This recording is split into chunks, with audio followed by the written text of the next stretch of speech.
नमस्कार दोस्तों, स्वागत है आपका ITI एग्जाम सॉल्यूशंस में। दोस्तों आज हम IOCL जनरल साइंस के क्वेश्चन का पार्ट 3 कंप्लीट करने वाले हैं। तो चलिए दोस्तों क्वेश्चन सॉल्व करना स्टार्ट करते हैं। क्वेश्चन नंबर 21 है, sodium metal is kept under. Sodium धातु को निम्न में रखा जाता है। A petrol, B alcohol, C water and D kerosene. Sodium metal एक काफी ज्यादा रिएक्टिव मेटल होता है, इसी वजह से हम सोडियम मेटल को एयर और मॉइस्चर से प्रोटेक्ट करते हैं और इसीलिए हम सोडियम मेटल को केरोसिन के अंदर रखते हैं। जैसे ही सोडियम मेटल ऑक्सीजन और वाटर के संपर्क में आता है तो वो काफी जल्दी रिएक्ट करता है और कभी कभी वो बम की तरह ब्लास्ट भी करता है, जो काफी डेंजरस हो सकता है। इसीलिए सोडियम को केरोसिन के अंदर रखा जाता है। अब क्योंकि सोडियम केरोसिन के साथ रिएक्ट नहीं करता है और जब हम सोडियम को केरोसिन के अंदर डालते हैं तो सोडियम के ऊपर केरोसिन की एक लेयर रहती है, तो जिसकी वजह से सोडियम ऑक्सीजन और एयर के कांटेक्ट में नहीं आता है। सेकंड पॉइंट में क्या लिखा है, kerosene is denser then sodium. क्योंकि केरोसिन सोडियम से ज्यादा डेंस होता है, इसीलिए सोडियम मेटल हमेशा केरोसिन के अंदर डूबा रहेगा। सो इसका राइट आंसर होगा option number D, kerosene. Question number 22 है, permanent hardness of water may be removed by the addition of. पानी की स्थायी कठोरता को निम्नलिखित जोड़कर दूर किया जा सकता है। A sodium carbonate, B alum, C potassium permanganate and D lime. अगर हमें वाटर की हार्डनेस को रिमूव करना है तो हम यूज करते हैं सोडियम कार्बोनेट का, जिसे हम वॉशिंग सोडा भी बोलते हैं। वाटर में दो तरह की हार्डनेस होती है, एक होती है टेम्पररी हार्डनेस और दूसरी होती है परमानेंट हार्डनेस। टेम्पररी हार्डनेस किसकी वजह से होती है, कैल्शियम और मैग्नीशियम बाइकार्बोनेट की वजह से होती है। वहीं परमानेंट हार्डनेस किसकी वजह से होती है, ये कैल्शियम और मैग्नीशियम सल्फेट की वजह से होती है और कुछ क्लोराइड भी उसमें ऐड होता है। टेम्पररी हार्डनेस को तो हम बॉइलिंग से रिमूव कर सकते हैं, लेकिन परमानेंट हार्डनेस को हम बॉइलिंग से रिमूव नहीं कर सकते हैं, इसलिए हम यूज करते हैं सोडियम कार्बोनेट का। सोडियम कार्बोनेट जब कैल्शियम और मैग्नीशियम आयन के साथ रिएक्ट करता है तो वो कैल्शियम कार्बोनेट और मैग्नीशियम कार्बोनेट बनाता है, जो कि हम फिल्ट्रेशन के बाद इजिली रिमूव कर सकते हैं, जिसकी वजह से वाटर की हार्डनेस रिमूव हो जाती है। सो इसका राइट आंसर क्या होगा, option number A, sodium carbonate. Question number 23 है, carbon, diamond and graphite are together called. Carbon, हीरा और ग्रेफाइट को एक साथ क्या कहा जाता है, A allotrope, B isomer, C isomorph and D isotopes. Carbon, diamond और ग्रेफाइट को एक साथ क्या कहा जाता है, एलोट्रोप्स कहा जाता है। एलोट्रोप्स क्या होते हैं, किसी भी एक सेम एलिमेंट के डिफरेंट स्ट्रक्चरल फॉर्म होती है। जैसे कि इन सब में क्या कॉमन है, कार्बन, डायमंड एंड ग्रेफाइट, इनमें क्या चीज कॉमन है, इनमें कार्बन कॉमन है। डायमंड भी कार्बन का बना होता है, ग्रेफाइट भी कार्बन का बना होता है और एक और मटेरियल होता है बकमिंस्टर फ्लोरेंस, वो भी कार्बन का बना होता है। तो ये सब क्या होते हैं, ये सब एलोट्रोप्स होते हैं। किसके एलोट्रोप्स होते हैं, ये कार्बन के एलोट्रोप्स होते हैं। और एक और चीज हमें ध्यान देनी है कि डायमंड की जो स्ट्रक्चर होगा, फिजिकल स्ट्रक्चर होगा, प्रॉपर्टीज होंगी, वो अलग होंगी as compare to graphite. Although ये बने हुए कार्बन के ही होते हैं, लेकिन जो उनकी केमिकल और फिजिकल प्रॉपर्टीज होती हैं वो अलग अलग होती हैं और इनका मॉलिक्यूलर अरेंजमेंट भी अलग अलग होता है। इसका एक बहुत कॉमन एग्जांपल है, फॉर एग्जांपल डायमंड। डायमंड दुनिया का सबसे ज्यादा हार्ड मटेरियल होता है, इससे हम कुछ भी कट कर सकते हैं। लेकिन वही बात करें हम ग्रेफाइट की, ग्रेफाइट ऐसा लुब्रिकेंट यूज होता है जिससे हम घर्षण कम करते हैं। बने हुए दोनों ही कार्बन के हैं, लेकिन फिजिकल और केमिकल प्रॉपर्टीज अलग अलग है। सो इसका राइट आंसर होगा option number A, allotrope. Question number 24 है, from which mineral is radium obtain. Radium किस खनिज से प्राप्त होता है, A rutile, B hematite, C limestone and D pitchblende. Radium का प्राइमरी मिनरल होता है पिच ब्लेंड और पिच ब्लेंड की कंपोजिशन किससे होती है, यूरेनियम ऑक्साइड से। इसमें यूरेनियम ऑक्साइड जैसा मिनरल भी पाया जाता है और पिच ब्लेंड काफी ज्यादा रेडियो एक्टिव होता है, क्योंकि इसके अंदर यूरेनियम पाया जाता है और यूरेनियम काफी ज्यादा रेडियो एक्टिव मटेरियल होता है, तो इसी वजह से पिच ब्लेंड भी काफी ज्यादा रेडियो एक्टिव मटेरियल होता है। और रेडियम की खोज किसने करी थी, क्यूरीज ने करी थी, Marie Curie and Pierre Curie. So इसका राइट आंसर क्या होगा, option number D, pitchblende. Question number 25 है, in firework the green flame is produce because of. आतिशबाजी में हरी लौ किसके कारण उत्पन्न होती है, A sodium, B barium, C mercury and D potash. आतिशबाजी में जो ग्रीन लाइट उत्पन्न होती है वो किसकी वजह से होती है, वो बेरियम की वजह से होती है, सच एज बेरियम सॉल्ट या बेरियम नाइट्रेट। जब भी कोई बम या पटाखा फूटता है तो काफी ज्यादा हीट जनरेट होती है, जिसकी वजह से जो बेरियम एटम के इलेक्ट्रॉन से ऑक्साइड हो जाते हैं और लाइट को एमिट करते हैं। कॉपर कंपाउंड ब्लू लाइट को एमिट करते हैं, कैल्शियम कंपाउंड ऑरेंज या रेडिश ऑरेंज लाइट को एमिट करते हैं, सोडियम कंपाउंड येलो कलर की लाइट को एमिट करते हैं और लिथियम कंपाउंड रेड कलर की लाइट को एमिट करते हैं। सो इसका राइट आंसर होगा option number B, barium. Question number 26 है, the cooking gas is mainly a mixture of the following two gases. रसोई गैस मुख्यतः निम्नलिखित दो गैस का मिश्रण होती है, A methane and B ethane and propane, C propane and butane, D butane and pentane. Cooking gas का जो मिक्सचर होता है वो किसका बना होता है, प्रोपेन और बुटेन का बना होता है। है। प्रोपेन और बुटेन दोनों ही हाइड्रोकार्बन्स होते हैं जो कि मॉडरेट प्रेशर में लिक्विड फॉर्म में मिल जाते हैं। तो यही प्रॉपर्टी इनको एक बहुत खास एलिमेंट बनाती है, क्योंकि हम इनको किस में फिल करते हैं, हम सिलेंडर में फिल करते हैं, तो ये काफी ज्यादा ईजी हो जाता है। जब इसमें प्रेशर पड़ता है तो ये लिक्विड से गैस में भी कन्वर्ट हो जाते हैं। और एक और इंपॉर्टेंट चीज है, ये काफी ज्यादा क्लीन बर्निंग फील होते हैं, कि इसमें एसिड्स, राख, पॉल्यूशन काफी ज्यादा कम मिलेगा। सो इसका राइट आंसर क्या होगा? Option number C, propane and butane. Question number 27 है, what is the another name of quicklime? Quicklime का दूसरा नाम क्या है? A carbon dioxide, B sodium oxide, C calcium hydroxide and D calcium oxide. Quicklime का दूसरा नाम क्या है? Calcium oxide. क्विकलाइम की क्या प्रॉपर्टीज होती हैं? ये व्हाइट रंग का होता है और ये एक एल्कलाइन सब्सटेंस होता है। जब हम कैल्शियम कार्बोनेट को, जिसे हम लाइमस्टोन बोलते हैं, उसको हीट करते हैं तो हमें कैल्शियम ऑक्साइड प्राप्त होता है। क्विकलाइम का इस्तेमाल हम कहाँ करते हैं? हम कंस्ट्रक्शन में इसका इस्तेमाल करते हैं, सच एज सीमेंट। एग्रीकल्चर में भी हम इसका यूज करते हैं। अगर हमें किसी भी सॉइल का पीएच लेवल मेंटेन करना है तो हम लाइम का इस्तेमाल करते हैं। इसका इस्तेमाल इंडस्ट्री में भी होता है, सच एज पेपर, स्टील और केमिकल इंडस्ट्री। सो इसका राइट आंसर होगा option number D, calcium oxide. Question number 28 है, the two element that are frequently used for making transistor are. Transistor बनाने के लिए अक्सर उपयोग किए जाने वाले दो तत्व कौन से हैं? A boron and aluminium, B silicon and germanium, C iridium and tungsten and D niobium and columbium. Transistor किसके बने होते हैं? सेमीकंडक्टर के बने होते हैं। और सेमीकंडक्टर मटेरियल कौन कौन से हैं? सिलिकॉन है, जर्मेनियम है, और भी कई तरीके के सेमीकंडक्टर मटेरियल्स होते हैं। सेमीकंडक्टर की जो प्रॉपर्टी होती है वो मेटल और नॉन मेटल इनके बीच में होती है। और मेटल का मतलब कंडक्टर, नॉन मेटल का मतलब इंसुलेटर। इसके बीच में सेमीकंडक्टर की प्रॉपर्टीज पाई जाती है। सेमीकंडक्टर को हम ऐसा कंडक्टर यूज करते हैं, इंसुलेटर की तरह हम उसका यूज नहीं करते हैं। इसके अंदर क्या प्रॉपर्टी होती है? जैसे जैसे टेम्परेचर इंक्रीज होता है वैसे वैसे इसकी कंडक्टिविटी भी इंक्रीज होती रहती है। और जब हम इसमें डोपिंग करते हैं, डोपिंग का मतलब क्या होता है? सेमीकंडक्टर में जब हम इम्प्योरिटी सेट करते हैं उसकी वजह से भी सेमीकंडक्टर की जो कंडक्टिविटी होती है वो काफी ज्यादा इंक्रीज हो जाती है। सो इसका राइट आंसर होगा silicon and germanium. Question number 29 है, मार्स गैस डैश है? A nitrogen, B C methane and D hydrogen. Marsh gas को हम मीथेन गैस भी बोलते हैं। मार्स गैस का दूसरा नाम क्या होता है? स्वैम्प गैस या बॉग गैस। स्वैम्प गैस यानी कि दलदल में जो गैस मिलती है, जहाँ पे भी गीली लैंड होती है। गीली से मतलब क्या है? जहाँ पे पत्ते सड़ रहे होते हैं, की डालियां सड़ रही होती है, तो वहाँ पे मीथेन गैस डेवलप होती है। और मीथेन गैस डेवलप करने के लिए हमें एक बैक्टीरिया की खास जरूरत पड़ती है, वो होता है एनारोबिक बैक्टीरिया। एनारोबिक बैक्टीरिया वो बैक्टीरिया होता है जो ऑक्सीजन के बिना जीवित रह सकता है। सो इसका राइट आंसर क्या होगा? Option number C, methane. Question number 30 है, which one is not a smelling indicator? कौन सा गंध सूचक नहीं है? A vanilla, B onion, C sweet potato and D clove oil. Smelling indicator वो सब्सटेंस होते हैं जो अपनी खुशबू को चेंज कर देते हैं जब वो एसिड और बेस के कांटेक्ट में आते हैं। उसके एग्जांपल क्या है? ऑनियन। जब ऑनियन किसी बेस के साथ कांटेक्ट में आता है तो ऑनियन की जो स्मेल है वो खत्म हो जाती है। वनीला एक्सट्रैक्ट को भी अगर हम बेस के साथ मिक्स करते हैं तो इसकी भी जो स्मेल है वो खत्म हो जाती है। क्लोव ऑयल यानी लौंग का तेल, जब हम क्लोव ऑयल को एसिड या बेस के साथ मिक्स करते हैं तो इसकी स्मेल भी चेंज हो जाती है। लेकिन स्वीट पोटैटो, जिसे हम शकरकंदी भी बोलते हैं, अगर हम उसको एसिड और बेस के साथ मिक्सअप करेंगे कि स्मेल में कोई भी चेंजेस नहीं आएंगे। सो इसका राइट आंसर होगा option number C, sweet potato. Question number 31 है, water is a good solvent of ionic salt because. पानी आयनिक लवणों का एक अच्छा विलायक होता है क्योंकि A it has high specific heat, B it has no colour, C it has high dipole movement and D it has high boiling point. Water के अंदर सॉल्ट इजीली डिसॉल्व हो जाता है क्योंकि इसके अंदर अच्छा डाइपोल मूवमेंट होता है। अब यहाँ पे कुछ इंपॉर्टेंट टर्म्स को हम जानेंगे, जैसे कि पोलर मॉलिक्यूल्स क्या होता है, डाइपोल मूवमेंट क्या होती है और इसके एग्जाम्पल क्या होते हैं। पोलर मॉलिक्यूल्स वो मॉलिक्यूल्स होते हैं जिसमें इलेक्ट्रॉन्स का अनइक्वल या अनइवन डिस्ट्रीब्यूशन होता है,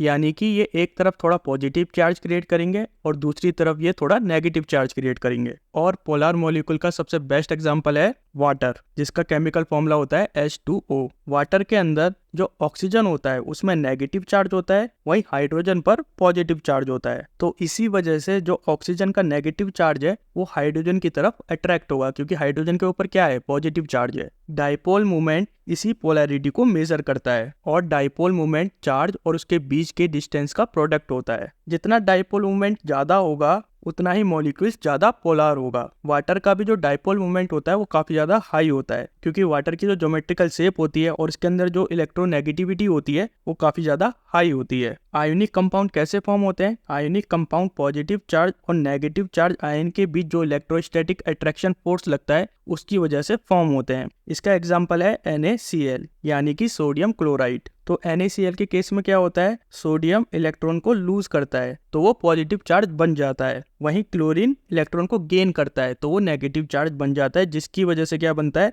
NaCl आयन। तो आयनिक कंपाउंड के अंदर भी पॉजिटिव चार्ज होता है जिसे हम कटायन बोलते हैं, और नेगेटिव चार्ज होता है जिसे हम एनायन बोलते हैं। जब ये आयनिक कंपाउंड पानी के अंदर डाला जाता है तो पानी के पोलर मॉलिक्यूल्स उस आयन को चारों तरफ से घेर लेते हैं। तो वाटर का जो पॉजिटिव एंड होगा वो सोडियम क्लोराइड के नेगेटिव एंड को अट्रैक्ट करेगा। सेम उसका अपोजिट होगा, वाटर का जो नेगेटिव एंड होगा वो सोडियम क्लोराइड के पॉजिटिव एंड को अट्रैक्ट करेगा। इस प्रोसेस को बोलते हैं हाइड्रेशन, जिसकी वजह से जो आयनिक बॉन्ड होता है वो वीक हो जाता है और मिक्सचर डिसॉल्व हो जाता है। सो इसका राइट आंसर क्या होगा, option number C, it has high dipole moment. Question number 32 है, which of the following does not contain a coinage metal. निम्नलिखित में से किसमें सिक्का धातु नहीं है, A silver and gold, B zinc and gold, C copper and silver, and D copper and gold. आमतौर पे सिक्के किससे बने होते हैं, गोल्ड से बने होते हैं, सिल्वर से बने होते हैं, कॉपर से बने होते हैं। क्वाइनेज मेटल वो मेटल होते हैं जिससे हम सिक्के बनाते थे। अब उन क्वाइनेज मेटल की कुछ खासियत होती हैं, जैसे कि वो इजीली मेलेबल होते हैं और डक्टाइल होते हैं, यानी कि हम मेटल को इजीली कोई भी शेप दे सकते हैं। वैसे तो हम राउंड शेप ही देते हैं और वो जल्दी से ब्रेक भी नहीं होते हैं। दूसरा इसका फायदा क्या है, दूसरा क्वाइनेज मेटल्स में जंग भी जल्दी से नहीं लगती है और इनकी इंट्रिंसिक वैल्यू भी काफी ज्यादा हाई होती है। गोल्ड और सिल्वर की वैल्यू तो ऑब्वियसली आपको पता है काफी ज्यादा हाई होती है, कॉपर की भी वैल्यू एक्चुअली में काफी ज्यादा हाई होती है। जिंक का इस्तेमाल हम क्वाइनेज मेटल में नहीं करते हैं क्योंकि जिंक काफी ज्यादा रिएक्टिव होता है और इसमें कोरिजन लगने का खतरा भी काफी ज्यादा हाई होता है। सो इसका राइट आंसर होगा option number B, zinc and gold. हमने बाकी ऑप्शन क्यों छोड़े, क्योंकि सिल्वर और गोल्ड दोनों क्वाइनेज मेटल होते हैं, कॉपर और सिल्वर भी सेम होता है और कॉपर और गोल्ड भी होता है। ऑल्दो इस ऑप्शन में गोल्ड तो क्वाइनेज मेटल है लेकिन जिंक नहीं है। सो ऑप्शन नंबर बी इसका राइट ऑप्शन होगा। क्वेश्चन नंबर 33 है, एयर इज ए, वायु क्या है, A compound, B element, C electrolyte and D mixture. Air कई तरह की गैसों का मिक्सचर है। मिक्सचर क्या होता है, जब हम किसी दो या दो से ज्यादा सब्सटेंस को आपस में मिलाते हैं उसे हम क्या बोलते हैं, मिक्सचर बोलते हैं। और मिक्सचर के अंदर कोई भी केमिकल रिएक्शन नहीं होती है, इस चीज को भी ध्यान रखना। किसी भी चीज को हम मिक्स कर रहे हैं without any chemical reaction, it is called a mixture. तो एयर के अंदर क्या क्या चीजें होती हैं, एयर के अंदर नाइट्रोजन गैस होती है जो सबसे ज्यादा पाई जाती है, 78% नाइट्रोजन गैस होती है, ऑक्सीजन 21% होती है, आर्गन 0.9% होती है, कार्बन डाइऑक्साइड भी काफी कम मात्रा में होती है। ऑल्दो आजकल पोल्यूशन की वजह से कार्बन डाइऑक्साइड की मात्रा काफी ज्यादा हाई हो चुकी है, और छोटी छोटी अदर गैसेस भी होती हैं such as neon, helium, methane and krypton. अब एयर मिक्सचर क्यों कहलाता है, पहली बात तो इसका कोई भी कंपोजिशन फिक्स्ड नहीं होता है। जो गैसेस का प्रोपोजिशन है वो जगह टू जगह या प्लेस टू प्लेस वेरी कर सकता है, और इन मिक्सचर के अंदर कोई भी केमिकल बॉन्ड नहीं होता है। यानी कि ऑक्सीजन नाइट्रोजन के साथ मिक्स नहीं कर रही है, नाइट्रोजन हीलियम के साथ मिक्स नहीं कर रही है, नाइट्रोजन कार्बन डाइऑक्साइड के मिक्स नहीं कर रही है। तो ये फिजिकली एक सेपरेट एंटिटी है और इन मिक्सचर को हम इजिली सेपरेट भी कर सकते हैं। सो इसका राइट आंसर क्या होगा, इसका राइट आंसर होगा option number D, mixture. Question number 34 है, bell metal is an alloy of. Bell धातु डैश की मिश्र धातु होती है, A nickel and copper, B zinc and copper, C brass and nickel and D tin and copper. जो bell metal होता है वो किसका अलॉय होता है, टिन और कॉपर का अलॉय होता है। बेल मेटल की भी कुछ प्रॉपर्टीज होती हैं, सच एस इसकी पहली प्रॉपर्टी है कि वो हार्ड होनी चाहिए और ड्यूरेबल होनी चाहिए। ऑब्वियसली बात है, बेल को हम कई बार इस्तेमाल भी करते हैं, रेगुलर इंटरवल ऑफ टाइम में हम इसको इस्तेमाल करते हैं, काफी लंबे ड्यूरेशन के लिए इस्तेमाल करते हैं। तो इसकी हार्डनेस और ड्यूरेबिलिटी दोनों ही इंपॉर्टेंट फैक्टर हैं। तो जब हम कॉपर के अंदर टिन को ऐड करते हैं तो उसकी हार्डनेस बढ़ जाती है, उसकी ड्यूरेबिलिटी भी बढ़ जाती है। सेकंड है इसका सोनोरिटी। सोनोरिटी क्या है, ये साउंड क्वालिटी की पहचान है। तो बेल के अंदर साउंड क्वालिटी तो काफी अच्छी होनी चाहिए ताकि हमें बेल इजीली सुनाई दे सके। नेक्स्ट है कंपोजिशन। तो अब इसका कंपोजिशन किस तरह से होता है, 78% इसमें कॉपर होता है, 22% इसमें टिन होता है, और ये रेशियो थोड़ा बहुत ऊपर नीचे होता रहता है। सो इसका राइट आंसर क्या होगा, option number D, tin and copper. Question number 35 है, LPG consist of mainly. LPG में मुख्य रूप से शामिल है, A methane, ethane and hexane, B ethane, hexane and nonane, C methane, hexane and nonane and D methane, butane and propane. LPG की जो primarily gas होती हैं वो होती है मीथेन, प्रोपेन और बुटेन, और ये तीनों गैसेस क्या हैं, ये तीनों गैसेस हाइड्रोकार्बन गैसेस है। यानी कि ये किसकी बनी होती हैं, ये हाइड्रोजन और कार्बन एटम की बनी होती हैं। जब इन गैसेस में हम हाई प्रेशर अप्लाई करते हैं तो ये गैसेस लिक्विफाइड हो जाती हैं ताकि हम इन गैसेस को इजीली ट्रांसपोर्ट कर सकें। और एलपीजी का इस्तेमाल ज़्यादातर कुकिंग में होता है, हीटिंग में होता है, और ये काफ़ी ज़्यादा क्लीन गैसेस होती हैं, इससे काफ़ी कम पोल्यूशन होता है या ना के बराबर पोल्यूशन होता है। सो इसका राइट आंसर होगा option number D, methane, butane and propane. Question number 36 है, what is the unit for measuring the amplitude of a sound? ध्वनि के आयाम को मापने की इकाई क्या है? ए डेसिबल, बी कॉलम, सी हम एंड डी साइकिल। हम साउंड की इंटेंसिटी नापते हैं डेसिबल से, इसकी यूनिट होती है डेसिबल। साउंड क्या है? एक तरह की एनर्जी वेव है। जब ऑब्जेक्ट वाइब्रेट करते हैं तो साउंड जनरेट होती है। अब वो जो ऑब्जेक्ट है वो एयर के मॉलिक्यूल्स भी हो सकते हैं, इसलिए साउंड एयर के थ्रू भी ट्रांसफर हो जाती है। साउंड कई तरह के मीडियम से ट्रैवल कर सकती है, such as air, solid, liquid. इन मीडियम से साउंड इजीली ट्रैवल कर जाती है, लेकिन वैक्यूम में साउंड ट्रैवल नहीं करती है क्योंकि वैक्यूम में पार्टिकल्स नहीं होते हैं ट्रैवल करने के लिए।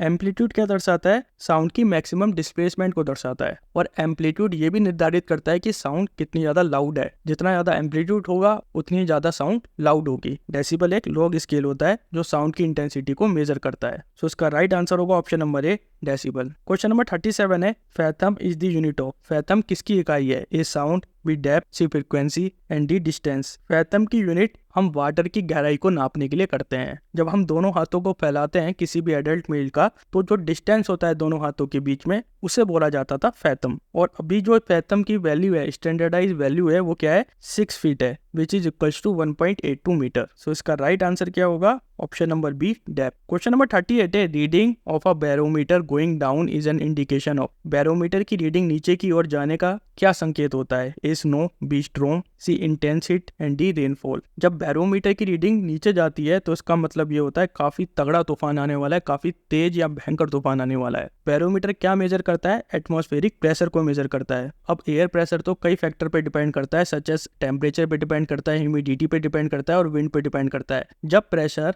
हाई होता है इसका मतलब आपका वेदर क्लीन रहेगा, साफ वेदर रहेगा। लेकिन जब प्रेशर लो हो जाता है तो इसका मतलब काफी तेज तूफान आने वाला है। सो इसका राइट आंसर क्या होगा? Option number B, strong. Question number 39 है, potassium permanganate is used for purifying drink water because. Potassium permanganate का उपयोग पीने के पानी को शुद्ध करने के लिए किया जाता है क्योंकि A it is a sterilising agent, B it dissolve the impurities of water, C it is a reducing agent and D it is an oxidising agent. Potassium permanganate का इस्तेमाल हम वाटर प्यूरिफायर के तौर पर इसलिए करते हैं क्योंकि ये एक स्ट्रॉन्ग ऑक्सीडाइजिंग एजेंट होता है। अब ऑक्सीडेशन क्या होता है पहले तो हम इसको जान लेते हैं। किसी भी सब्सटेंस में जब केमिकल प्रोसेस के थ्रू इलेक्ट्रॉन लूज होता है उसे बोला जाता है ऑक्सीडेशन। और ऑक्सीडाइजिंग एजेंट वो सब्सटेंस होता है जिसकी वजह से ऑक्सीडेशन होता है। और ऑक्सीडाइजिंग एजेंट क्या करता है? ये इलेक्ट्रॉन को एक्सेप्ट करता है। अब प्यूरिफिकेशन प्रोसेस में क्या होता है? पोटेशियम परमैंगनेट जो भी बैक्टीरिया होते हैं वाटर के अंदर, वायरसेस होते हैं, उनको मार देता है, किल कर देता है। और पोटेशियम परमैंगनेट थोड़ी बहुत इम्प्योरिटीज को भी रिमूव कर देता है। जैसे कि वाटर के अंदर अगर आयरन की इम्प्योरिटीज है, मैग्नीज की इम्प्योरिटीज है, इनको वो इनसोल्यूबल पार्टिकल में कन्वर्ट कर देता है जिसको हम इजीली फिल्टर आउट कर सकते हैं। तो बेसिकली पोटेशियम परमैंगनेट क्या कर रहा है? ये वाटर को डिसइंफेक्ट कर रहा है। सो इसका राइट आंसर क्या होगा? Option number D, it is an oxidising agent. Question number 40 है, अमालगम आर।